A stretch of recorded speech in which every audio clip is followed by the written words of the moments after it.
آپ ظلم دیکھتے ہیں, کرپشن دیکھتے ہیں, غربت دیکھتے ہیں, احساس محرومی دیکھتے ہیں, تو اس کو بھی آپ کہیں کسی دائرے میں لے کر آتے ہیں, اس کے حوالے سے آپ کڑتے ہیں اور وہ پھر لفظوں میں ڈھل جاتا ہے جو آپ کا احتجاج ہوتا ہے, تو وہ احتجاجی شاعری کہلائے گی. جہاں آپ ریکویسٹ کرنا چاہ رہے ہوتے ہیں, جہاں آپ استدعا کرنا چاہ رہے ہوتے ہیں, تو یہ استدعائیہ شاعری ہوتی ہے. تو اس طرح سے موضوعات خود بخود تشکیل پاتے جاتے ہیں, مختلف اصناف ہیں, مختلف اقسام ہیں, اور سب سے جو مجھے پسند آیا شاعری کا جو ڈکشن ہے یا صنف ہے وہ نظم ہے, جدید نظم میں لکھتا ہوں, اردو میں بھی, سرائکی میں بھی. صحیح. اور میں یہ پوچھنا چاہوں گی, آپ نے سرائکی میں بھی شاعری کی ہے, اردو میں بھی شاعری کی ہے, آپ کو پذیرائی کس اس میں ملی ہے؟ مجھے دیکھیں, میں ایک طویل عرصے سے شاعری کر رہا ہوں. رفت عباس صاحب میرے دوست بھی ہیں, استاد بھی ہیں, برادری کے بھی ہیں, ارائیں برادری ہے ہماری, تو ہمارے علاقے کے بھی ہیں. اور مزے کی بات کہ گورنمنٹ ہائی اسکول سکندرآباد شجاع آباد سے میں نے میٹرک کیا, انہوں نے بھی وہیں سے میٹرک کیا, مجھ سے پہلے ہمارے بزرگ ہیں, سینئر شاعر ہیں ہمارے اس خطے کے, بڑے آدمی ہیں. میں نے انہیں دیکھا, ان سے گفتگو کی, اور پھر وہ میرے کولیگ بھی رہے. 3 سے 4 سال ہم ایک ہی کالج میں پڑھاتے رہے, گورنمنٹ ولایت حسین اسلامیہ کالج میں. انہیں میں سنتا رہا, ان کی شاعری پڑھتا رہا. میری تربیت میں بہت سارا حصہ ان کا ہے, میں اعتراف کرتا ہوں آپ کے چینل کے توسط سے. بالکل, جس میں آپ کا کریڈٹ تو انسان کو دینا چاہیے جس کا ہو. انہوں نے مجھے ایک مرتبہ کہا تھا کہ انہوں نے کہا کہ اگر آپ اردو شاعری کر رہے ہیں, بہت بڑا آپ کا نام ہو جائے گا, تو ملتان کے آپ اسلم انصاری صاحب بن جائیں گے, یا انور جمال صاحب بن جائیں گے, اور کیا کریں گے. سرائکی جو ہے اس خطے کی زبان ہے جہاں 8 گھنٹے تک گاڑی چلتی ہے, ٹرین چلتی ہے, اور مضافات میں 4 سے 5 کروڑ لوگ سرائکی بولتے ہیں, زیادہ سننے والے لوگ موجود ہیں. اردو رابطے کی زبان ہے. میں اردو کا PhD اسکالر ہوں, میں اردو کا استاد ہوں, لیکن یقین مانیں مجھے سب سے زیادہ پذیرائی سرائکی شاعری میں میسر آئی, اور میرا وسیب مجھے سنتا ہے, میرا وسیب میری شاعری کو پڑھتا ہے, مجھے اچھا لگتا ہے. چلیں, سرائکی شاعری کی بات ہو ہی رہی ہے تو کچھ سنائی دے سرائکی میں بھی ہمارے ناظرین کو. میری نظمیں جتنی بھی میں نے لکھی ہیں اپنے اس مٹی کا, دھرتی کا ذکر ہے. سرائکی وسوں, سرائکی وسیب کی بات میں نے کی, یہاں کے جنگل, یہاں کے دریا, یہاں کے پرندے, یہاں کے لوگ, ثقافت کی بات کی. اور کہیں بھی کوئی بڑا ناول جب آپ لکھتے ہیں وہ مقامی دھرتی کی جڑت سے لکھا جاتا ہے, اس سے ہٹ کر آپ ناول نہیں لکھ سکتے. آپ دیکھیں اردو میں اب تک کوئی بڑا ناول نہیں لکھا جا سکا. سرائکی میں پھر بھی 1-2 اچھے ناول سامنے آئے ہیں. سلیم شہزاد کا ناول آپ دیکھیں, گھاڑ, اس کے بعد ابھی ایک ناول میری گاڑی میں پڑا ہے, پلوتا, میں اسے پڑھ رہا ہوں. تو بڑی بات کی گئی اس میں, 5000 ایک درخت کی بات کی گئی پلوتا میں. تو اس خطے کی عمر بھی 5000 سال ہے. اچھا. اور اس پہ روحانیت کے ساتھ ہیں, بزرگوں کے ساتھ ہیں, اس مٹی پہ محبت کے ساتھ ہیں. ہاں جی. تو یہ ان سبھی عناصر کی گونج آپ کو میری نظموں میں دکھائی دے گی. ہمارے ہونے کے حوالے سے بات ہے یہ جو نظم ہے. صحیح, ٹھیک ہے. سادہ ہومن, سادہ ہومن, ہوند ہے اس کا جو موضوع ہے, ہوند. ہوند ہے اردو میں اسے کہتے ہیں ہمارا ہونا. ہونا, ٹھیک ہے. شام کو لالی دھمی کو کان دیگر ویلے چیڑی بن دے. شام کو لالی دھمی کو کان دیگر ویلے چیڑی بن دے. سادہ ہومن, سادہ جیون, بدلا وانگوں وستی وستی وسدا ہویا. چھیکڑ باقی جنگل بن دے. سادہ اندر شام دی کالی بکل دے وچ, ساڈی جون وچ سادے وانگوں چرکے تونی نال سادے. ہک سا بڑھدے ہک سا ٹردے. سادہ ہون ان ڈٹھے کہیں دریا وانگوں. دنیا داری دے ریتڑ وچ نمی رت دے وڑاں دے نال گال کریں دے. ساگ جوار کماند کپاتھی کڑک رنگ چ ڈھلدا ویندے. بک ساڈی دی بھال کریں دے جیون سادہ. سجتے چندر ہواتے پانی بھاتے مٹی دا ورتارا.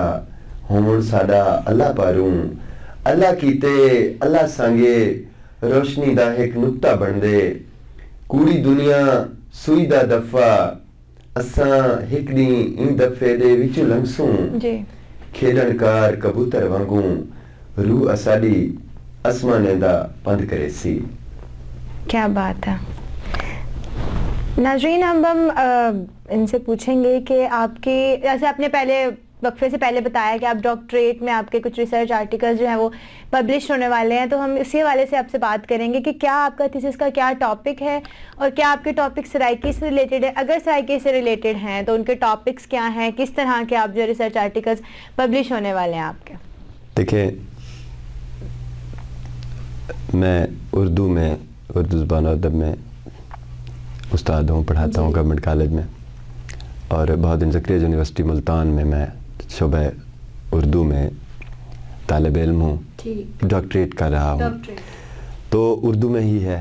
ٹھیک ہے, پی ایچ ڈی اردو میں. جی, موضوع ہے میرا پاکستانی اردو نظم, ماحولیاتی تناظراتی مطالعہ.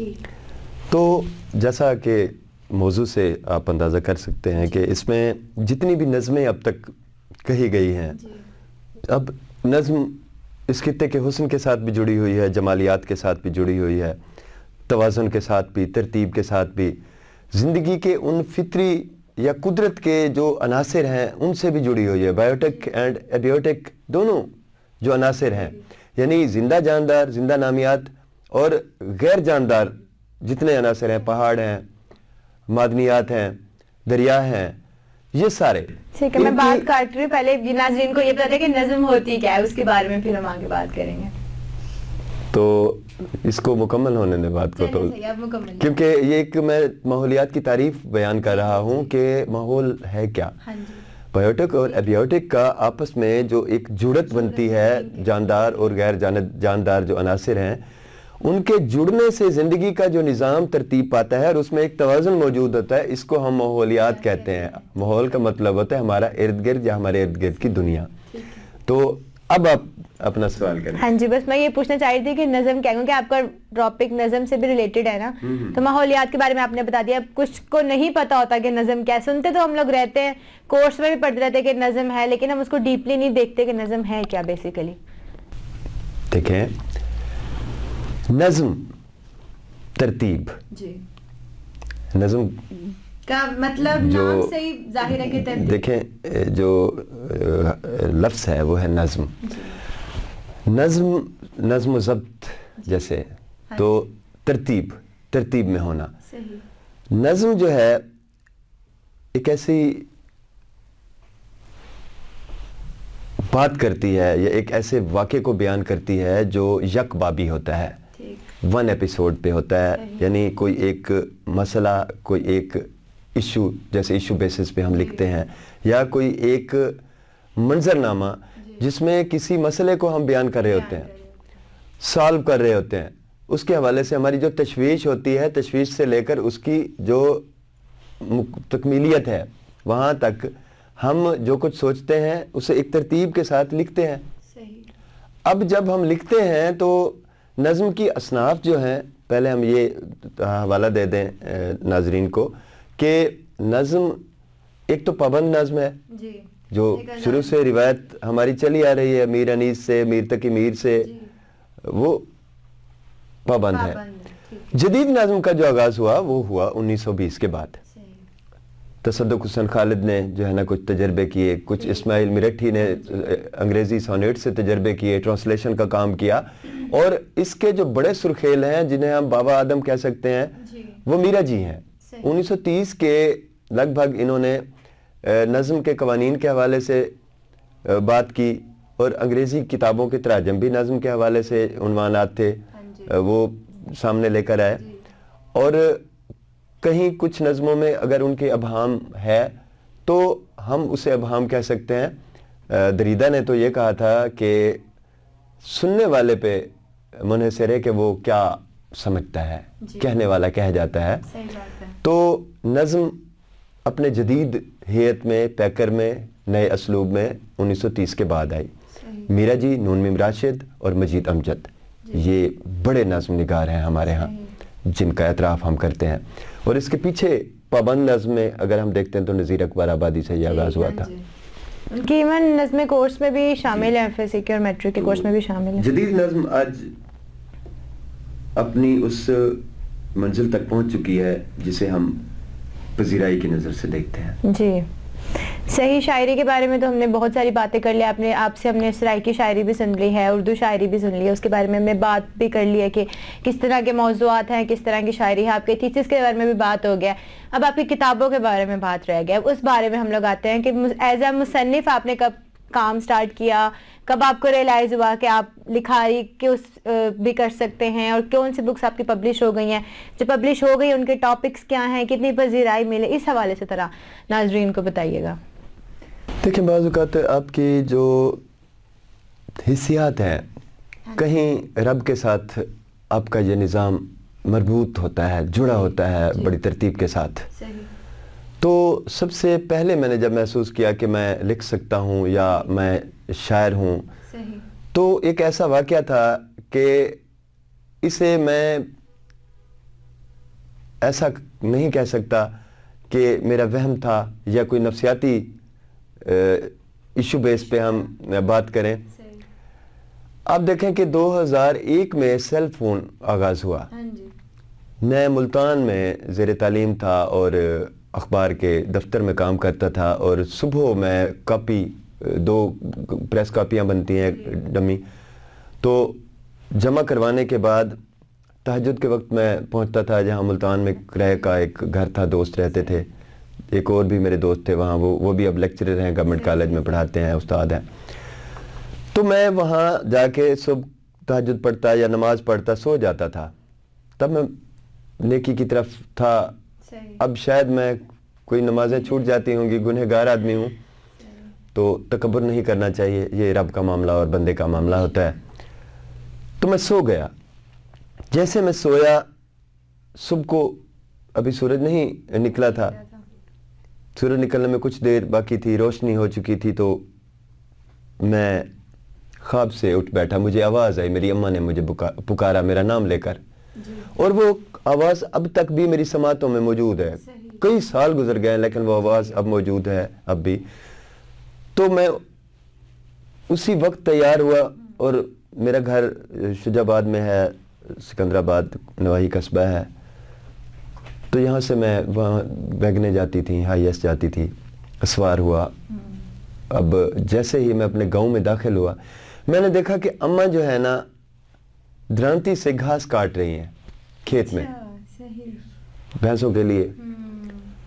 تو ابھی میں دور ہی تھا, میں نے تصدیق چاہی کہ یہ جو خواب میں نے دیکھا ہے, اور میں چل بھی پڑا ہوں وہاں سے, اور اس آواز میں بڑا کرب تھا, درد تھا کہ جلدی آؤ مدد کے لیے, جیسے کوئی بلاتا ہے. میں نے کہا اماں میں آ گیا ہوں. اب اماں نے میری طرف دیکھا, اس نے کہا آ گئے ہو, دیر سے آئے ہو, میں نے تمہیں ابھی زور سے آواز دی تھی تھوڑی دیر پہلے. میں نے کہا کیا ہوا تھا؟ تو یقین مانے میرا گلا جو ہے نا بات کرتے ہوئے رندا ہوا ہے. اماں نے کہا کہ میں گھاس کاٹ رہی تھی, تو ایک سانپ تھا گھاس میں, تو وہ مجھے کاٹنا چاہتا تھا. اس نے ایسے سر اٹھایا اور میں نے اسے درنتی سے زور سے ایسے درنتی سے مارا, تو اسے کٹ بھی لگا ہوگا, تو وہ پھر بھاگ گیا. میں نے زور سے ڈر کے مارے آپ کو آواز دی. اب ہم 8 بہن بھائی ہیں, اماں نے مجھے آواز دی اور میں پہنچ بھی گیا. اب میرا جو ایک شک تھا کہ خواب میں تو ایسا نہیں ہو سکتا کہ میں سنوں, میں کوئی اتنا نیک آدمی نہیں ہوں, لیکن بہت ساری ایسی باتیں ہوتی ہیں جن کا تعلق ہماری نیکی سے نہیں ہوتا, وہ ہمارے والدین کی نیکی سے ہوتا ہے. یہ ان کی کرامت ہے, یہ ان کی بزرگی اور ان کی طاقت ہے. تو میری والدہ, میں خوش نصیب ہوں کہ پوری زندگی میں نے اپنے گھر میں قرآن پڑھاتے اور پڑھتے ہوئے دیکھا کہ میری والدہ قرآن پڑھاتی ہیں اور مفت پڑھاتی ہیں.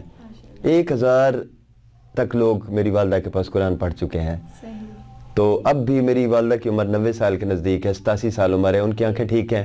اب بھی مختلف بچے, کوئی 14واں پارہ, کچھ 18واں پارہ, کوئی 24واں پارہ, وہ مجھے بتا رہی تھے ابھی پچھلے ہفتے کہ یہ پارے پڑھتے ہیں بچے, تو قرآن پڑھاتی ہیں. یہ اس کی برکت ہے. جی بے شک. اب اس وقت میں شوق بھی میں نے فیل کیا, ایک مجھے دھچکا بھی لگا بھئی وداؤٹ ٹیلی کمیونیکیشن یہ کیسا رابطہ میرے ساتھ میری اماں کا ہوا ہے. اور وہاں جا کے میرے اندر کچھ ایسی تبدیلی آئی کہ میں نے چند جملے لکھے, اور وزن ٹھیک نہیں تھا, کسی کو دکھایا, انہوں نے کہا آپ لکھ سکتے ہو. پھر دوسرا فیز سیکنڈ ایئر میں پڑھتا تھا, بہت زیادہ میں ڈسٹرب رہنے لگا, اور مجھے ایسا لگتا تھا ایک بارش ہوتی ہے میرے اندر, اور کچھ اتنی عجیب گھٹن اور بے قراری کہ جب تک میں روؤں نہ مجھے سکون نہیں آتا, میں رونے لگ جاتا تھا. پھر میرے ایک استاد تھے اردو کے وہاں گورنمنٹ کالج میں, ان کے پاس میں گیا تو ان سے میں نے ذکر کیا. اکرم صاحب تھے علی پور کے, تو انہوں نے کہا بیٹا آپ کچھ لکھیں گے, آپ کے اندر اللہ تعالیٰ نے یہ صلاحیت رکھی ہے, آپ جو محسوس کرتے ہو لکھتے چلے جاؤ, غلط ہے صحیح ہے آپ لکھتے چلے جاؤ فی الحال. تو 1 سال 6 مہینے تک میں نے لکھا, کچھ وزن بہتر ہونے لگ گیا. وہیں نئی اپائنٹمنٹ ہوئی تھی رفعت عباس کی, ان سے بھی میری ملاقات ہوئی. اساتذہ نے مجھے بڑا حوصلہ دیا, اور میں وہاں سے یہ آغاز سٹارٹ ہوا لکھنے کا. اور کالج میگزین جب شائع ہوا تو میں اس کا ایڈیٹر بھی تھا متعلم, اور اس میں میری ابتدائی تحریریں شائع ہوئی, نثر بھی اور شاعری بھی. تو تب سے یہ سلسلہ ابھی تک چلا آ رہا ہے. صحیح. اور کتنی بکس اب تک آپ کی پبلش ہو چکی ہیں؟ میری 4 کتابیں تو مرتب ہیں, 2 اردو کی نظم اور غزل کی زیادہ نظمیں ہیں, 2 سریکی کی ہیں نظمیں اور غزلیں ہیں. تو ایک اردو کی میری شائع ہو چکی ہے حرف سارے بہا گیا پانی کے نام سے. اس کے بعد میں نے ایک ناول تحریر کیا, ملتان کی بیک ہسٹری بھی اس میں موجود ہے, اور کہانی در کہانی ہے. اگر الگ سے پڑھیں گے تو افسانے پڑھ رہے ہوں گے, اگر ان کو ترتیب سے جوڑ کر پڑھیں گے مربوط انداز میں ضمنی قصہ در قصہ, تو وہ ایک ناول بن جائے گا. اور وہ شارٹ ایک ناول ہے 120 صفحات پر, جس میں کوشش کیا میں نے پیور سریکی زبان میں ہمارا جو کلچر ہے, ہماری ثقافت, ہماری زبان, ہمارے ورتارے, جو میرا بچپن گزرا اس میں میری اپنی زندگی کی بھی جھلکیاں موجود ہیں. کوشش کی کہ یہ آنے والے ادوار میں ضائع نہ ہو جائے, قیمتی اثاثہ ہے, اسے میں نے ناول کے روپ میں پاندھی, اس کا نام ہے ناول کا. یہ 2 کتابیں میری شائع ہو چکی ہیں. پھر میں میڈیا کی دنیا میں داخل ہو گیا تھا. گریجویشن کے بعد ریڈیو پاکستان ملتان سے میں ریلیٹ رہا, نیوز کاسٹر رہا, کمپیئر رہا, ڈرامہ آرٹسٹ رہا. تو مجھے اعزاز حاصل ہے کہ کیسر نقوی اور بھی جتنے بھی لوگ اب کام کر رہے ہیں وہاں, ان کے ساتھ میں نے کام کیا. تو سکرپٹ رائٹنگ میں نے کی, بزم طلبہ کی ریکارڈنگ کرواتا رہا, اور ریڈیو سے کبھی میرا سلسلہ نہیں چھوٹا, یہ سلسلہ چلتا رہا. پھر میری لیکچرشپ ہوئی جب, تو میں ریڈیو چھوڑ گیا, بہاول نگر میری اپائنٹمنٹ ہوئی. تو وہاں سے میں جب واپس آیا تو دوبارہ وہ ایک شوق تھا کمپیئرنگ کا, میڈیا کا. دوبارہ میں ریڈیو پاکستان ملتان سے رابطے میں آیا. رضوانہ تبسم درانی ایک پروگرام کرتی تھی سوچ نتار, کچھ عرصہ وہ کیا. پھر 2 سال میں ریڈیو چھوڑ کر FM 103 سے ریلیٹ ہو گیا بہار حسین کے ساتھ. تو بہار حسین بھائی ہیں, میرے دوست ہیں.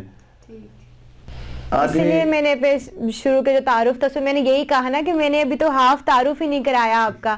آپ کے اتنے ساری ایکٹیویٹیز, اتنے سارے آپ نے چیزیں آپ ایٹ اے ٹائم کرتے ہیں کہ میں تو نہیں بتا سکی نا, آپ نے اب بتا دیا سارا. میری اماں کی دعائیں ہیں, میں یہی کہتا ہوں, میری اماں کی دعائیں ہیں. میرے والدین نے میری حوصلہ افزائی کی, میرے ابا نے میری حوصلہ افزائی کی, میرے ابا جان نے ہمیشہ مجھے انعام دیے جب بھی کہیں میں پوزیشن حاصل کی اسکول میں. تو یہ ان کی محبت ہے اور ان کا جو کرم ہے. میں سمجھتا ہوں کہ وہ کہتے ہیں نا کہ کچھ انسان ہر فن مولا ہوتے ہیں. میں آپ کو یہ کہنا چاہوں گی کہ آپ ہر فن مولا, آپ کے اندر ہر فن ہے, بالکل, ہر ٹیلنٹ ہے, گنگنانے سے لے کر تک. ہاں جی. اور یہ چیزیں ہر کسی میں نہیں ہوتی ہیں, تو یہ گاڈ گفٹڈ ہوتے ہیں یا پھر آپ کے پیرنٹس کی دعائیں ہوتی ہیں؟ والدین کی دعائیں ہیں, اساتذہ کی محبت اور تربیت, اور اللہ تعالیٰ کا بے حد میں سمجھتا ہوں احسان ہے کہ وہ ہمیشہ میرا مومن رہا, اس کی محبت شامل ہے. صحیح. بریک پر جائیں گے ناظرین, لیکن اس سے پہلے ہم چاہتے ہیں کہ ہم آپ سے گانا سنیں, کچھ گنگنا دے تھوڑا سا. اب آپ نے مشکل میں ڈال دیا اچانک مجھے یہ حکم صادر کر کے. نہیں, جس طرح آپ ایزی ہو, جتنا آپ کو آتا ہے, یا پھر جتنا آپ کمفرٹیبل ہو اس طرح سے. ایک ہے, میں گنگناتا ہوں کہ طلعت محمود کی آواز میں ضرور 1-2 انترا میں آپ کو سنا دیتا ہوں. میری یاد میں تم نہ آنسو بہانا, وہ گزرا زمانہ مجھے بھول جانا.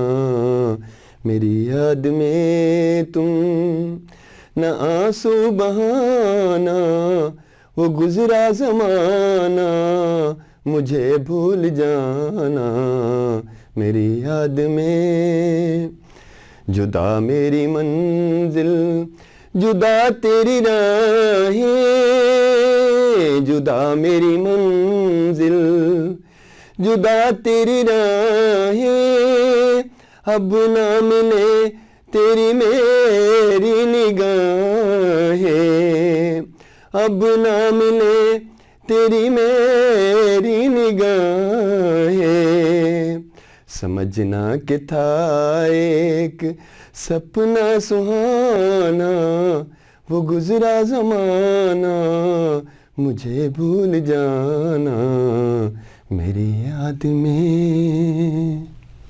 کیا بات ہے ناظرین، یہاں پر لیتے ایک چھوٹا سا بریک، کہیں میں جائے گا، ویل بی رائٹ بیک۔